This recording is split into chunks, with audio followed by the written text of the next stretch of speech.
evening, everyone, and welcome to this event. My name's Olga Stanojevic. I'm chair of the Serbian Council of Great Britain, and it's my pleasure to welcome you to tonight's event, which is one of the events in this year's Serbian month in Great Britain, which is now in its 17th year and is recognised as one of the most significant festivals of Serbian arts and culture in the Serbian diaspora. I'd also like to draw your attention to the Serbian month catalogue, if I can just hold it up there, which accompanies the festival. And the theme this year is Serbian culture, with a particular focus on literature and film. And I can tell you there's some really interesting articles in it. And it's also got information about the Serbian community in Britain, our community organisations, and the contribution we make to British society. And so you can view the catalogue online on the Serbian Council website, or you can buy a printed copy for £15. And if you'd like to help us to deliver Serbian Month and the Serbian Month catalogue, we've got a Just Giving page on the Serbian Council website where you can donate some money. Now, we've had some really good events during Serbian Month. And I think that Nick Ilic's talks, which have been about different aspects of the relationship between Britain and Serbia in the Great War and in the Second World War, are amongst some of the best things that we've had. And I'm sure that this evening's talk about Sir Thomas Lipton and Serbia during World War I will be of the same quality.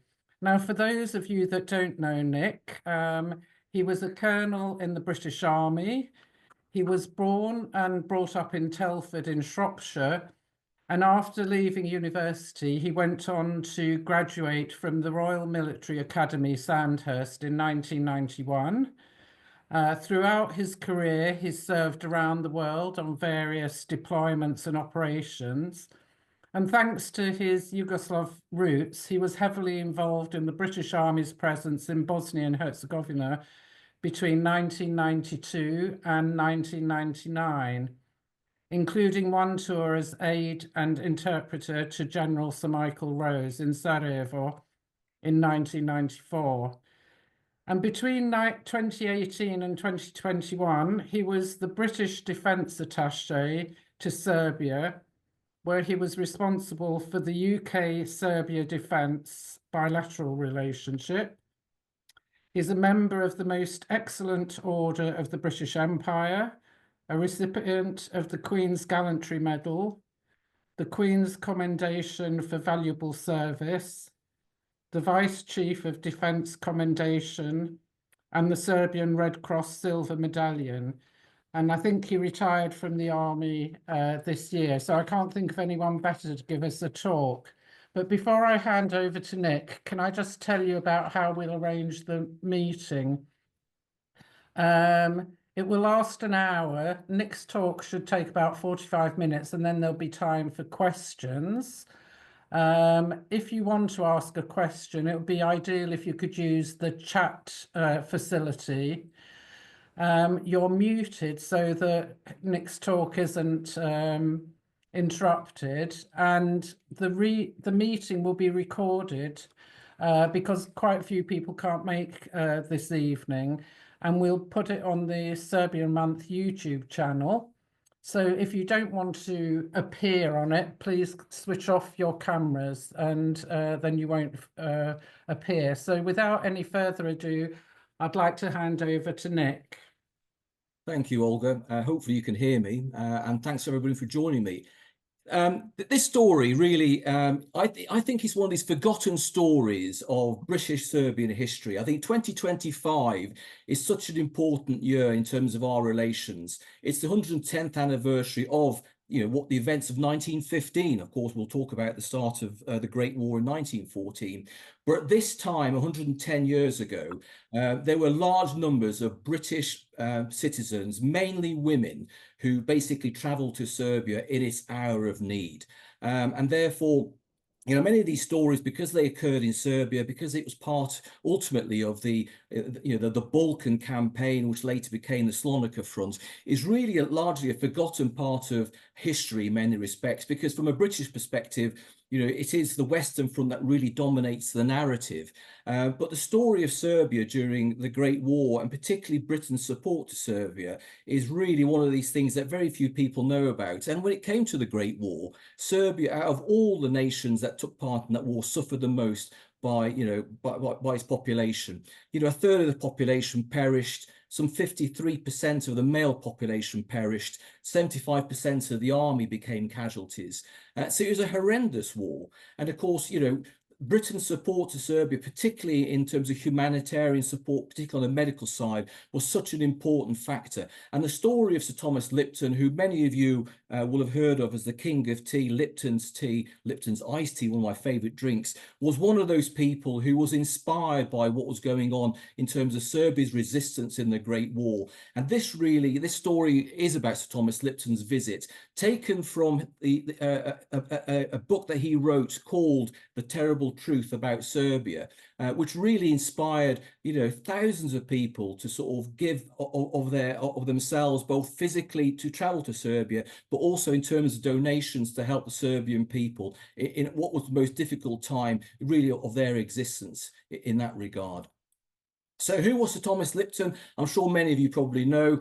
He was a Scotsman brought up in Glasgow. He'll be remembered by many Scots as establishing a whole series of grocery stores, not only in Scotland, but elsewhere in Great Britain. And there you can see some of the pictures of some of his stores there. He was also passionate about sailing and therefore competed on many occasions in the America's Cup. And I think we're still trying to win the America's Cup. But he, I think, attempted 5 times to win that trophy in that regard. But as we know, Sir Thomas Lipton really gave his name to Lipton's tea and was therefore very commonly known as, you know, the king of teas. And to this day, you know, his brand lives on, although it's not the Lipton brand anymore. It's owned by Unilever. But the point is, everybody around the world has heard of Lipton's tea in that regard. But he was also, and very much became, a friend of Serbia, because during the Great War, you know, he supported many of the medical volunteers who came to Serbia's aid, like I mentioned.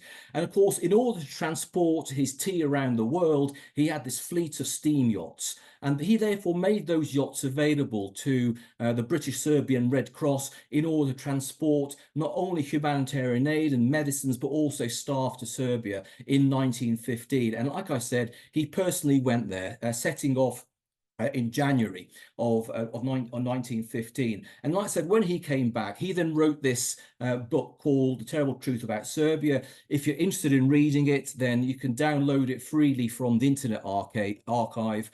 And many of the pictures that I've used in this presentation are from his account, and also in many of the journals and illustrated war news, the illustrated news, photographs that are available on the internet, particularly from the Mitchell Library in Glasgow, hopefully to bring to life the story. And I'll be using certain quotes from this little book that he wrote, which was very much designed to tell the story, but also to raise money for Serbia in that regard. And there's one of the first quotes in terms of he was able to see with his own eyes the grievous affliction which has fallen upon Serbia and the noble fortitude with which she is enduring what is a helpless situation for her in that regard. And typhus genuinely threatened to wipe out the entire population of Serbia, and I'll explain why as this presentation goes on. But why did Serbia, you know, suddenly become, you know, a place where British people wanted to travel to? I mean, certainly at the start of the war, following the assassination of Archduke Franz Ferdinand, you know, there was no natural reason why British people would come to Serbia's aid. But as soon as Austria then declared war on Serbia and then started to shell Belgrade in late July of 1914, before war on the Western Front started, there was a huge outpouring of sympathy for Serbia. And if you think back to Russia's invasion of Ukraine, Ukraine, in terms of how all of a sudden the British people and elsewhere in Europe and the world, people wanted to help the Ukrainians. This was very much the situation that Serbia faced in that regard. And there was a huge flood of sympathetic writings that literally poured into the British press. Even Winston Churchill, you can see what he said about the Serbs, this battle-hardened nation ready to basically take on whatever the might of Austria-Hungary was going to basically throw against her. And typically in a Serbian fashion, the Serbs generally don't know when to give up in many respects. They simply keep on fighting. And they managed to repel successfully in 1914 alone 3 invasions by Austria-Hungary. If you think about the comparative size of Serbia compared to Austria-Hungary, it was a feat like there's no tomorrow. The first invasion really began on the 12th of August of 1914, and on that very same day, the first British support in the form of an Anglo-American mission mobilized by Mabel Greene. 12th of August was when Austria-Hungary actually invaded Serbia from Bosnia, and it was on the very same day that the first British nurses traveled from London, Charing Cross Station, over France to Italy to Serbia. So a very symbolic day in that respect. But the Serbs are massively outnumbered, and it took literally the whole nation to support the Serbian army when it discovered where the Austro-Hungarians were coming from in order to basically repel those invasions. But it came at a huge cost. Tens of thousands of refugees fled the fighting, as you can well imagine, not because it was simply the fighting that was taking place, but there were no rules of war that were being applied on this particular front. The Austro-Hungarians literally killed everybody who they came across in the villages, in the towns that they basically invaded. And if you were found to help the Serbian army, irrespective of who you were, there was no quarter given in that respect. And therefore, images like this that appeared in the British newspapers, we all know from a British perspective how the symbology of Belgium was used to basically, illustrate how bad the Germans were. Serbia really was also used as an example, but it's something that we don't really concentrate on that regard. And you can see here, if England were invaded, what might she suffer at the hands of the Hun? And this is what inspired people. And at the same time, women, of course, wanted to do their bit, but women on the Western Front and in the United Kingdom weren't allowed to do their bit. They were kept well away from the front lines. And so when the French government, the Belgian government, and then the Serbian government asked for help, large numbers of women, particularly from organisations like the Scottish Women's Hospitals and the Red Cross, all willingly volunteered to do their bit, basically on a front where, lo and behold, they were able to prove themselves. And this is really a theme that continued throughout the war in this area of conflict. So politicians like Lloyd George praise the dignity and valor of Serbia. Scholars like Sir Arthur Evans, Charles Oman, they wrote countless articles in the newspapers, really sort of, portraying the Serbs as, David versus, this massive Goliath. And therefore, hundreds of people were inspired to do their bit themselves. A number of organizations were therefore formed, the Serbian Relief Fund by Mabel Gruich and other prominent members of British society to support the Serbs directly. The Yugoslav Committee was formed in 1915. And as I've mentioned, the Serbian Red Cross Society and the Scottish Women's Hospitals also provided significant support. And I'll talk about that a bit more as we go on. And basically, this whole story, this epic struggle of a small nation against a massive enemy, basically inspired Sir Thomas Lipton to offer his help in that regard. So here you have a picture of members of the Scottish Women's Hospital, in a typical Edwardian style, and you have to ask your question, how were suddenly these women transformed and sent to basically go directly into the eye of the storm in the Balkans? Why? Because they knew they could do something. And when you read some of the things that they wrote, and again quoted by Sir Thomas Lipton, I would gladly give my life if I would help the brave Serbians, and I don't mind the chance of death if I can be of any service themselves. This was an opportunity for these women who were either part of the suffrage or suffragette movement, or genuinely women who were inspired to do something out of humanitarian need to basically prove themselves, and off they basically went themselves. This publication here, again, available on the Internet Archive, is something that was written by the Scottish Women's Hospitals, which basically details exactly what they did between 1914 and June of 1915. And again, it's quite an inspiring story. As far as Thomas Lipton was concerned, huge amounts of money were therefore raised. in order to put these field hospitals into Serbia and elsewhere, including eventually on the Russian front. But much more was required in terms of hospital comforts, blankets, drugs, and clearly money to fund these hospitals going on as far as the war was concerned. And as I mentioned, he himself handed over many of his steam yachts, and there was his favourite steam yacht, the Erin, which actually at the start of the war was on its way to America to take part in the America's Cup, and he promptly turned it round, turned it to a hospital ship, and basically used that to ferry supplies to Serbia. There we have a picture of Sir Thomas on board the Erin with a Model T Ford ambulance being loaded onto the yacht. There were no vehicles in Serbia at this time, particularly ambulances. All ambulances were being towed effectively by horse carts, and therefore, this technology, was significant in terms of the support it provided. But more importantly, as far as this story is concerned, Sir Thomas Lipton himself sailed aboard that ship all the way to Serbia. And it was a dangerous passage because, of course, we think about the Second World War in terms of the threat of the German U-boats. The threat existed in the Great War, particularly from the Austro-Hungarians, who had their fleet in Pula, as we know now, or Pola, as it was known then, in Istria, in modern-day Croatia. And they basically, sailed, obviously, on the surface and below the surface, taking out any ships that were coming to Serbia's aid in that respect. Therefore, these people crossing from Italy to Greece via Salonika to get to Serbia were in dangerous, potentially mortal danger from this threat from shipping in that regard. So having sailed from the UK on the 8th of January, he eventually arrives in Marseille in France on the 21st of January. And while he's there, he takes on board a group of Red Cross nurses and orderlies in order to get them to Serbia. They at this stage had travelled by train in relatively safety to France themselves. And here's a picture of them on board the Erin with Sir Thomas Lipton. Now, the men look like they're soldiers, but they're not. They're Red Cross uniforms. Of course, they were going into the combat line. That nurses themselves wore nurses' uniform. And one of the key things that the British basically insisted on when they went to Serbia, particularly in terms of the medical aid they provided, that everything had to be done to British standards. And therefore, cleanliness and proper hygiene was therefore always going to be absolutely paramount in that regard themselves.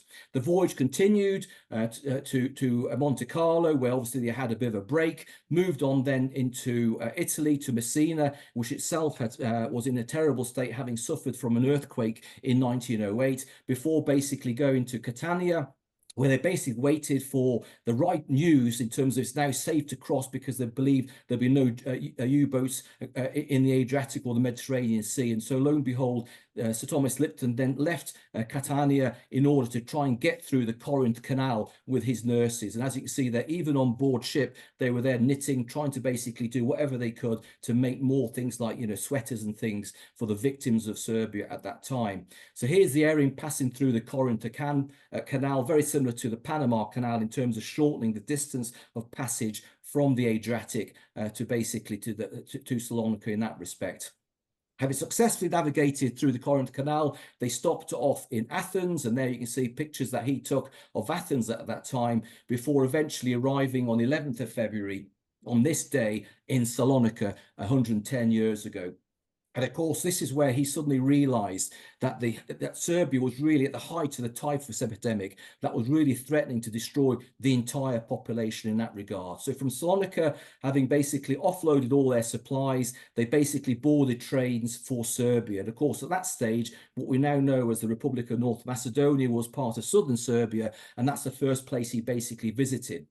And of course, because of the threat of typhus, you can see here some of those nurses being inoculated. But at this stage, there was no known inoculation for typhus itself, as I'll talk about a bit later in that regard. But all precautions were obviously taken in that respect. So the first place he went to was Gevgelija, which is basically a border town between Greece and southern Serbia, North Macedonia, as we know it now, where effectively he came across an American hospital. Because, of course, even though America wasn't in the war at this stage, the Americans did, like the British and like many other nations, provide medical support to help the Serbs. And this is where the first hospital he was visited. And you can see him there with Dr. Donnelly. And interestingly, behind them, you can see three individuals.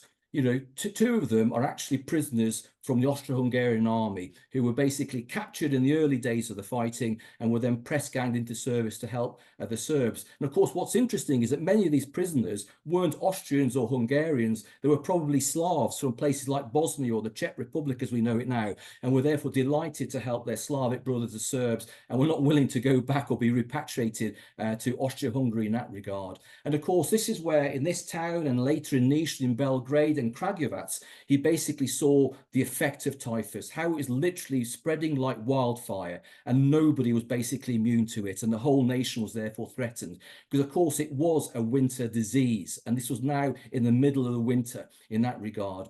So having visited Gevgelija on the border, he then went to Uskub, or Skopje as it's now known, where he saw for himself the suffering of the population at that time. Now, as far as he was concerned, one of the issues that he witnessed was the fact that all the hospitals were literally full of men, full of soldiers. Where were the women? And of course, the women themselves were simply disregarded in many regards. And therefore, how are we going to basically save them? And with so many men fighting on the front line, the women themselves were expected to pick up the pieces, go into the fields and work. And you can see here a group of women, again, in a publication that produced at that time, dragging ox carts behind them with Austro-Hungarian prisoners of war. So they were literally very much part of that war effort. And therefore, what was really required was not only medical support for the men, but also for the women. But there was no space in the hospitals for women themselves. And of course, the first British hospital that arrived in Serbia was led by Lady Layla Paget.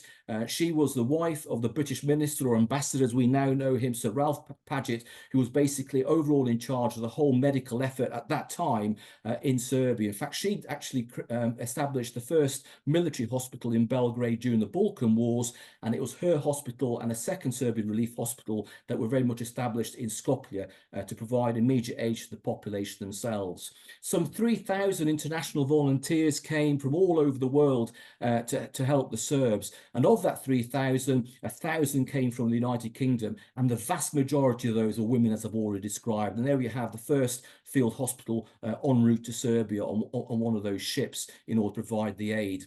Now, Skopje itself, hadn't been touched by the war at this stage, because basically it was mainly taking place on around the border between Bosnia and Serbia, the northwest of the country, but it had been ravaged during the Balkan Wars and was very much ravaged primarily because of overcrowding with typhus at that stage. And of course, this was very desperate as far as the population was concerned, and overcrowding was part of the problem.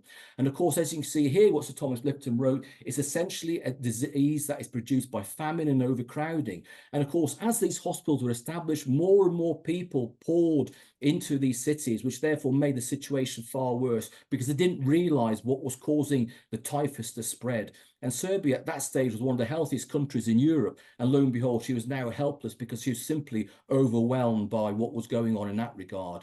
So the likes of Dr. William Hunter, a British Army doctor, was dispatched at the request of the Serbian government in order to provide advice. And he introduced what we all now recognize as COVID-19 type measures, where effectively he realized that with all these people moving around the countryside, this was what was spreading the typhus. And he also identified that typhus was being spread by lice. And of course, all the soldiers in these horrendous conditions were basically returning from the front line with lice. Their clothes were being washed and boiled, but that wasn't killing the lice. And therefore, it was being spread amongst the villages and the like. So all military leave was cancelled, and basically curfews were effectively established. And like I mentioned, British standards of hygiene were introduced. So men arriving in the hospitals were stripped naked. They were shaved, absolutely bald, every bit of hair taken off them, and their clothes were destroyed in order to basically eliminate the lice. And that was basically the key to this. Hundreds of thousands of garments were destroyed, and therefore more and more clothes were basically required, because it's such a contagious disease spread by this lice. And what killed the lice ultimately was something that became known as a Serbian barrel, because simply boiling clothes and trying to eradicate lice at 100 degrees Celsius wasn't working. And it was Hunter's team that discovered that if we sterilized the clothes through the use of steam, that would then generate heat to a temperature of 110 degrees Celsius, which would therefore kill the lice. And lo and behold, Serbian barrels suddenly appeared on all front lines where there were lice. And given the amount of plum brandy that Serbs drink, there was no shortage of barrels available. And this really was the thing that brought that horrible disease under control. And when you look at these pictures of Lady Paget's hospital, and you look at the nurses on the right-hand side, it's no different to the way in which they protect themselves, either in West Africa because of Ebola, although obviously they used oxygen masks and everything else, but also in terms of how our nurses looked in the hospitals during the whole COVID crisis in that regard. They knew that those lice could not get into their system underneath their clothes. Lady Paget herself, in the end, caught typhus. When she recovered, she returned back to the UK. She then returned back to Serbia when she was healthy, and then in 1915, in October, when the Central Powers attacked again for the fourth time and overwhelmed Serbia, she was then captured. Like many of the British nurses who refused to leave their Serbian patients, was eventually then repatriated back to the United Kingdom. And she, throughout her life, basically supported the Serbs, particularly in the United Kingdom. One of the most decorated women in Serbian history, and her medals to this day are on display in the Serbian Church Hall in London, in the Church of St. Sava in that regard.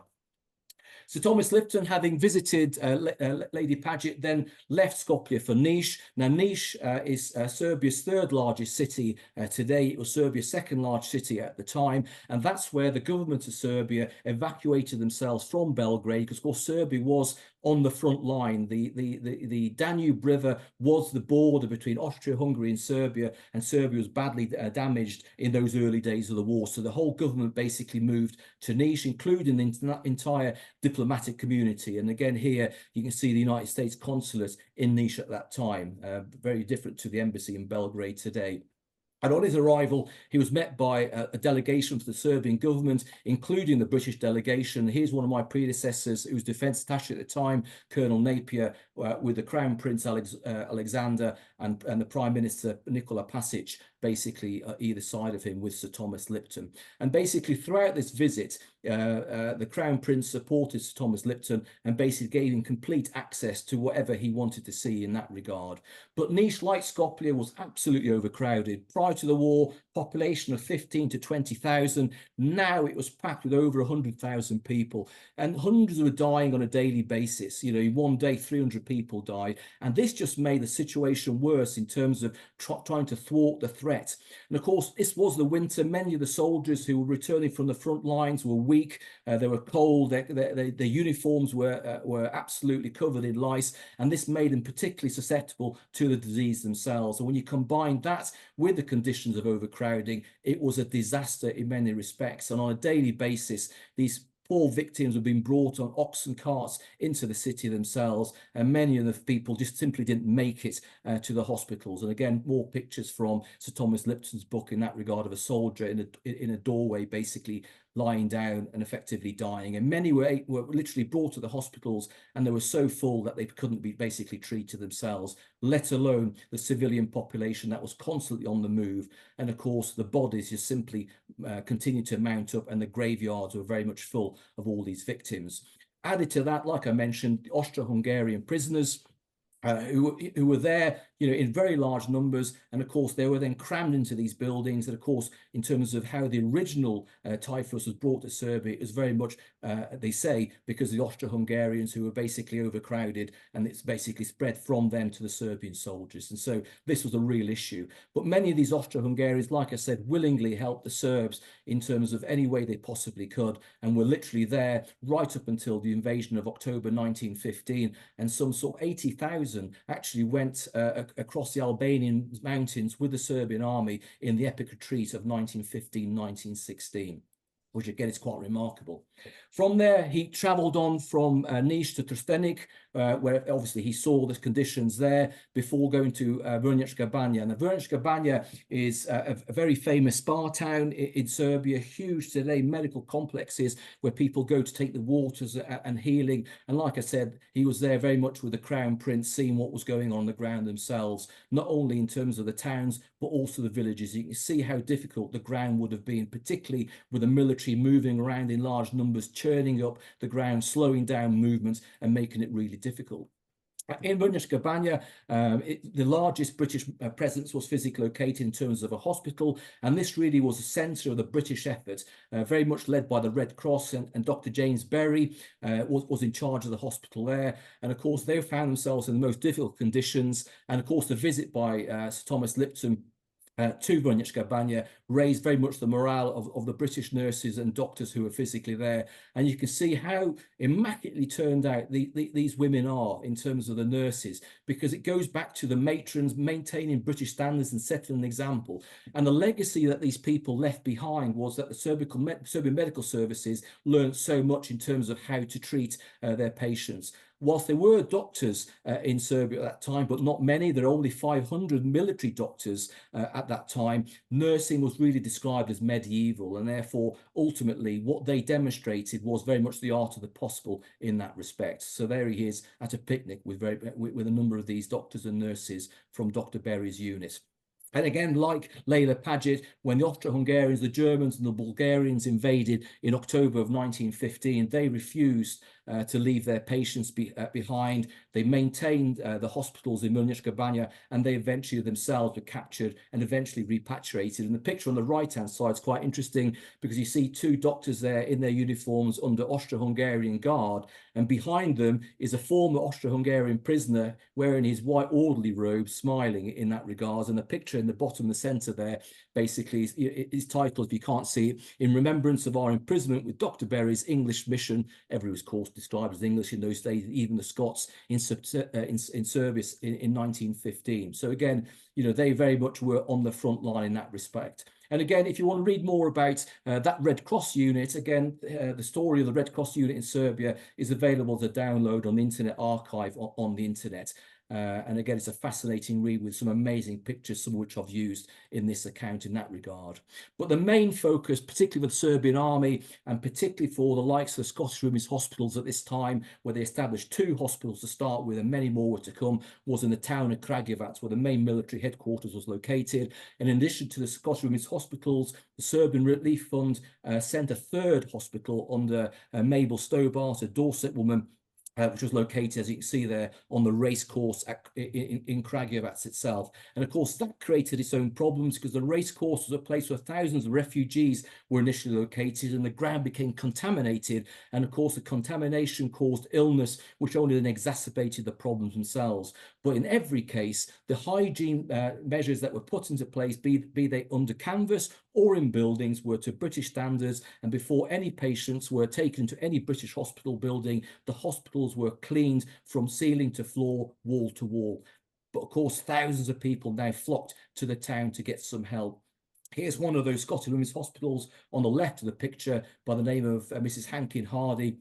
Now, she herself, in terms of what she told Sir Thomas Lipton, says, that people were arriving in their droves on a day-to-day basis. So you multiply what was going in Kragujevac, then there were thousands of cases across Serbia themselves. Now, this woman herself was not new to conflict. She'd basically witnessed herself the Spanish, Cuban, and South African wars.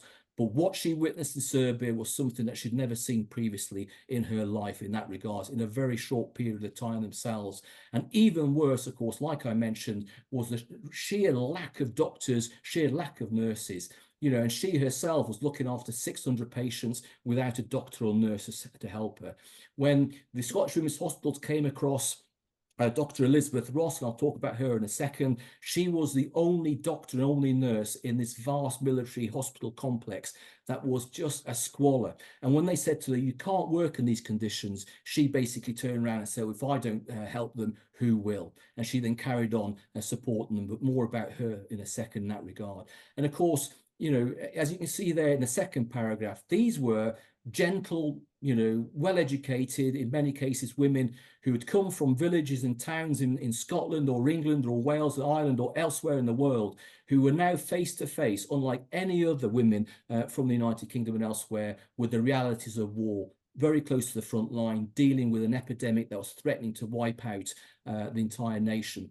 And of course, Sir Thomas Lipton then mentions Nurse Louisa Jordan, who was a fever nurse from Glasgow. And if you remember, in Glasgow during the COVID period, the COVID hospital was named after her. She was one of the victims, as was Margaret Neal or Madge Fraser. who basically was an amateur golfer who competed internationally for Scotland in every tournament up until the start of the war. And again, sadly, they became victims of typhus, but they weren't on their own. Mabel Dearmer on the left-hand side, the wife of Percy Dearmer, who was the chaplain to the Serbian Relief Fund. She was a well-known artist, a poet, and she accompanied him as an auxiliary. And sadly, she succumbed to the virus, as did Elizabeth Ross, only 3 weeks after arriving in Kragujevac herself. Now, she herself was again a fever doctor who travelled literally at the start of the war from Persia, and there's a fantastic picture of her that many probably wouldn't have seen previously, to Serbia to do what she could. And typhus took her life after just simply 3 weeks. And of course, all these women, like Lorna Ferris on the right of the picture, are still buried in Serbia today. And Dr. Elizabeth Ross died on her 37th birthday on St. Valentine's Day on the 14th of February. And of course, this is happening at the end of this week. And the whole town literally turns out to pay their respects to these women who gave everything for complete strangers. An amazing, amazing story. But one of the ways in which Kragujevac was saved was by basically establishing these dispensaries around the town in order to prevent people actually needing to go into the main hospitals themselves. And this was very much of the work of the Scottish Women's Hospitals and the Serbian Relief Fund themselves. And here you can see Mabel Stobart's hospital sending out a dispensary out into the villages, particularly to help the women, because they needed the support as much as the men, but they weren't in the hospitals themselves. And then Scottish Women's Hospitals, having established 2 hospitals in Kragujevac, then established 3 more hospitals very close to the front line with Belgrade and Valjevo, in Valjevo, Lazarevac and Mladenovac, where effectively they were blocking hospitals to prevent the need for the soldiers to go into central Serbia and therefore spread the disease until eventually the disease was brought under control themselves. But no sooner had the disease been brought under control, but like I mentioned, the attack came in on the 6th of October 1915. And again, Serbia was overrun. Like I mentioned, many of these doctors and nurses remained with their patients, but others joined the retreat in order to help the Serbian army and the Serbian people. And there we have Mabel Stobart leading that 3rd Serbian Relief Hospital over the Albanian mountains. If you can see behind the picture, you can see the column of refugees and soldiers, tens of thousands crossing over the mountains, including some 30,000 boys who were too young to fight, but were the future of Serbia. And of those 30,000 boys, only 7,000 survived that epic journey, and 350 or so came to the United Kingdom for their education and established a strong relationship between many of these public schools in the UK and Serbia to this day.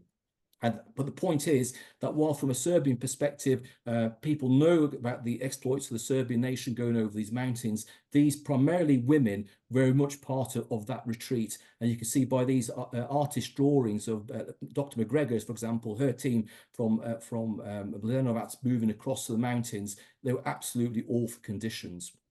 But anyway, having left Kragujevac, Thomas Lipton himself went to Belgrade, and you can see there the state of some of the buildings in Belgrade, knocked out artillery, because this was a frontline city in that conflict, the first, the furthest forward frontline city of the whole war themselves. Very few buildings were left untouched. Even the Royal Palace, and there's the Royal Palace, which is now the Presidential Palace that Sir Thomas Lipton visited, was also damaged, as you can see by this picture. And you can see the Danube and the Sava River confluence in that image there themselves. And of course, whilst he was in Belgrade, he came across the British naval mission that was dispatched under the command of Admiral Sir Ernest Trowbridge. And if you were on this talk last year, I gave that talk last year, who were there basically to support the defence of Belgrade. There were a total of 103 British and Serbian gunners, and as a result of that fighting in 1915, by the 1st of December, before they began the retreat over the mountains, 53 had already been killed in that regard, and the British dead to this day are buried in the Commonwealth War Graves Cemetery in Niš. If you ever go to visit there themselves. Trowbridge's wife, Una Trowbridge, herself established a military hospital in Belgrade, and it's a very common sight to see these sailors, when they weren't fighting in the laws of battle, helping the local Serbs in terms of getting people to the hospitals themselves. By far the largest hospital in Belgrade was under American control, under the Dr. Ryan, some 3,000 patients. And as you can see what he said there, unless something is done to stop the disease, he calculated almost half the Serbian population would be wiped out. And by the end of the war, a third of the population was sadly wiped out. But from there, Lipton was able to travel around Serbia, recording more and more evidence of what was going on in order to catalogue it in his account, in order to basically get more and more support for the Serbs. And there he is on horseback doing his business. Throughout supported by the military, and he was basically inspired by all their efforts. And eventually, when it came time towards the back end of May of 1915 to return to England, he visited Šumadija. And of course, those Serbs amongst you will know that in Šumadija, there's a different sort of tea that gets drunk. It's a plum brandy that's heated up with sugar and water, and it's a very sort of famous Serbian drink. So this is, again, is a connection in terms of two different teas being drunk. He then obviously retraces his journey back through Kragujevac, through Niš, back to Skopje, and then when he got to the border where Dr. Donnelly's hospital located, he then discovered that Dr. Donnelly himself from the United States had succumbed to typhus and had basically died. And you can see the letter there written aboard the Erin, where effectively at the request of his wife, he did take pictures of Dr. Donnelly's grave that were then sent back to her in the United States. He also then took a whole bunch of Americans back with him on the Erin into Italy in order to allow them to rest and recuperate from the hardships that were obviously taking place in Serbia at that time. And as you can see, he was not short of luxury on board that yacht, and maybe he was trying to gain favour in order to try and win the America's Cup further down the line itself. En route back to the UK, he did stop a bit off in Italy, where he met with Prince Paul Karađorđević, who was the brother of the Crown Prince, and they together basically went around Italy in order to try and raise funds. And Italy was an important factor at this time, because of course, particularly when the retreat of the Serbian army and the people reached the Adriatic coast, it was mainly Italian ships that saved them, that took them to Corfu, supported by the French and also the British. And of course, raising funds was what Lipton was all about, and promoting the Serbian cause was absolutely key as far as he was concerned. And obviously there you see more pictures of him with Prince Paul in Pompeii and Mount Vesuvius in that regard. But the point is, when he got back to England, all this really hit the media, as you can probably well imagine, and therefore raised the profile of what was going on in Serbia, and did a huge amount in terms to raise money, and more volunteers would effectively travel. So he did amazing things for the Serbs that to this day I'd say are really quite forgotten. And of course, when you read his account, like many people who wrote accounts of their exploits in Serbia at that time, be it the Scottish Women's Hospitals, the British Red Cross, they were just overcome by emotion in terms of how they perceived the Serbs. They were the people who would refuse to surrender, and they'd rather starve than beg. And if someone came to their home, as Dennis will remember when we were in Afghanistan, they would rather give you their last bread in terms of these villages than basically you starve in that respect. And therefore had a huge respect for the Serbs, which really resonated with the British people at that time. And thousands of pounds were basically raised from a nation that was at war, when the whole focus of Britain and then later America was very much on the Western Front in support of our French and Belgian allies themselves. Thomas Lipton himself survived the war, sadly dying at a ripe old age of 83 in October 1931, planning his 6th attempt to win the America's Cup, and he never did. And basically, he left his entire fortune to the poor, primarily in Glasgow. All his yachting trophies that he'd won were bequeathed to the cities. His entire photographic collections were bequeathed to the Mitchell Library. His home in North London, that was a mansion, was turned into a hospital for nurses, and that operated right up until 2014. And there's sort of similarities there with Elsie Ingall's maternity hospital in Edinburgh that was set up and then sadly now closed. The Lipton brand in terms of tea is still strong to this day, but is owned by Unilever. And I said one of my favourite drinks is iced tea in that respect. You'll recall I mentioned about the U-boat threat. Sadly, Erin itself, as a hospital ship, was sunk by a German submarine in June of 1916. And lo and behold, in terms of the Serbs, well, they made him a freeman, an honorary freeman of the city of Niš. And again, that was a huge honour for him at that time, and not many Englishmen are, or Scotsmen in his case, freemen within Serbia. And it's a legacy that he obviously left behind in that regard. Hopefully you'll agree, in this last 40 or so minutes, it's been an interesting story. I think many of us probably wonder why we've not probably heard of it previously. an amazing man. You know, we think of him as a team magnate, as a wealthy individual, but he was hugely generous and kind in that regard. And ultimately, as far as the Serbs are concerned, he'll always be known as Chika Torma. And so with that, I'll end this presentation and hand back over to Olga. If you have any questions, I'll be more than happy to answer them. Thanks very much, Nick. That was a really interesting talk that you gave. Mira has asked, she says, phenomenal lecture and thank you. And she has asked if you know perhaps of a specific Irish nurse. She says you've mentioned nurses coming from Ireland as well as other UK places. She'd like to have the name of an Irish nurse so that she can research her background. Well, and this is Mira from Seattle. Oh, right. Well, personally, I don't know any, you know, by name, but certainly many of the books, they have lists of names and where they basically came from. Of course, Ireland at this stage was very much part of Britain. It was only, you know, later that it gained its independence.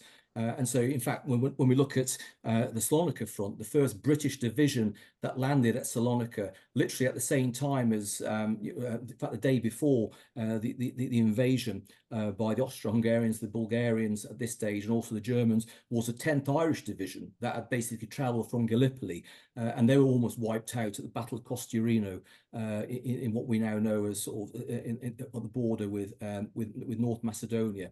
So many Irish women, and what I'll do is basically look in some of the accounts to find some names, but you know, in terms of physical names, off the top of my head, I don't know any.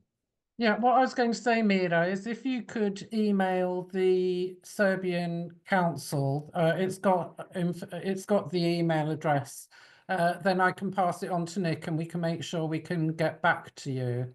Jovica Spasic has said, how can we spread this story in Serbia? We never learn this in Serbian schools, but it's so important to understand our history, and tremendous help we received from Great Britain during World War I. I mean, I agree. This is why the Serbian Council, together with Zvezdan Popovic, who started all this 11 years ago and who should be acknowledged for her huge contribution in reminding us of the story of the link between us. I mean, we're keen to promote this because it does show the time when our two countries were so closely together, and also the debt that Serbia owes Britain during the First World War. Nick, have you got any ideas about how we can promote it more in Serbia? Well, the British Embassy in Belgrade does its level best to promote this. As I mentioned, Elizabeth Ross died on the 14th of February, and Louise Miller, who wrote the fantastic story about Flora Sands, every year goes to Serbia. It does hit the headlines, but it's lost very much in terms of other noise, in terms of the media themselves. And I think one of the problems, of course, that we have is the fact that, you know, dare I say, Britain and Serbia and Serbian people sometimes have a love-hate relationship. You know, we were absolutely close allies in the Great War. The Second World War is more complex in terms of events there. And of course, you know, because of I suppose British support towards, you know, Serbia's enemies, let's say in the 1990s, we as the British, let's say, are perceived to have betrayed the Serbs, and therefore, you know, anything that's kind of good about Britain sometimes is sort of, you know, discreetly forgotten about or understated. But certainly when Fiona Garwood's online, I see organised a trip to Serbia a couple of years ago, when we were all part of that.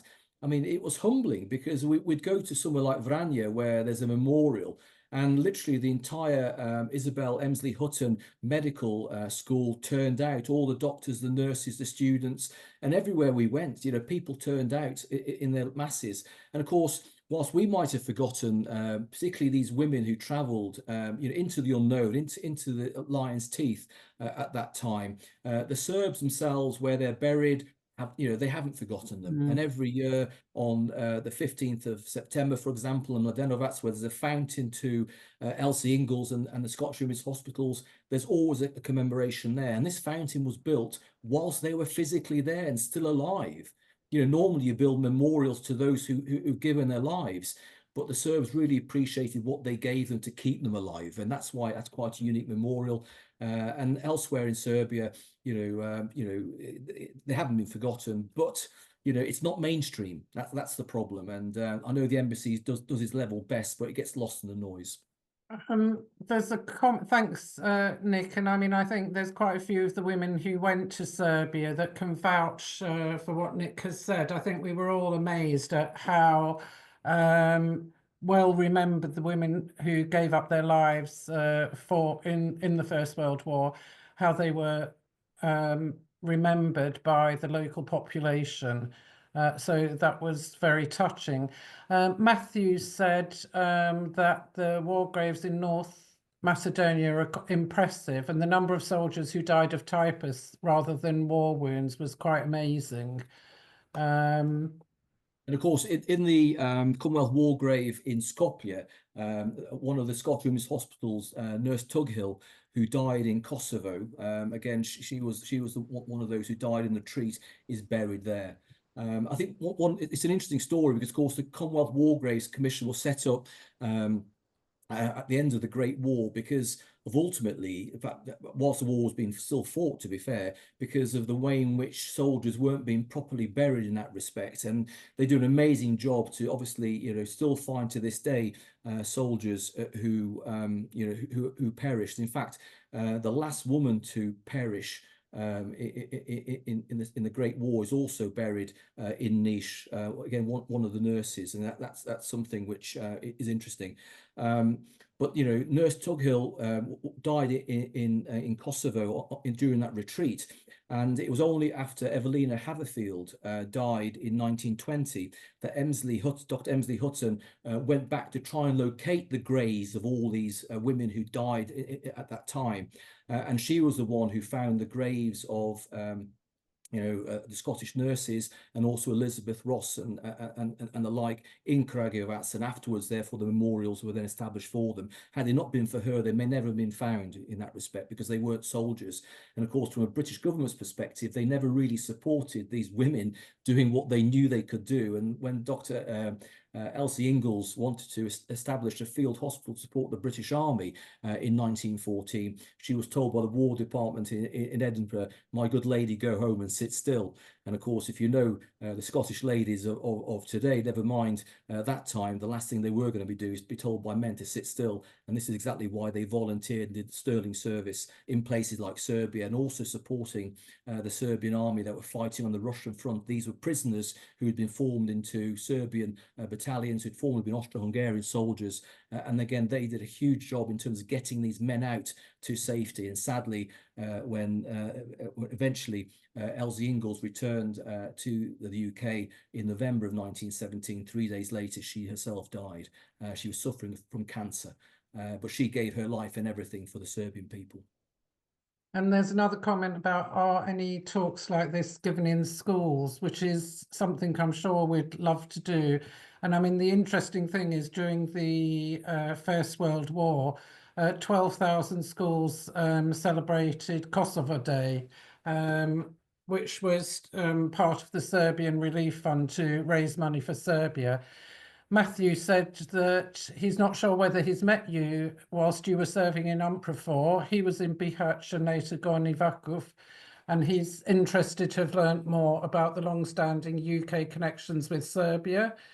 And Rob Elliott has said, great talk. Lipton was clearly famous as an entrepreneur and a very, very wealthy man in his day.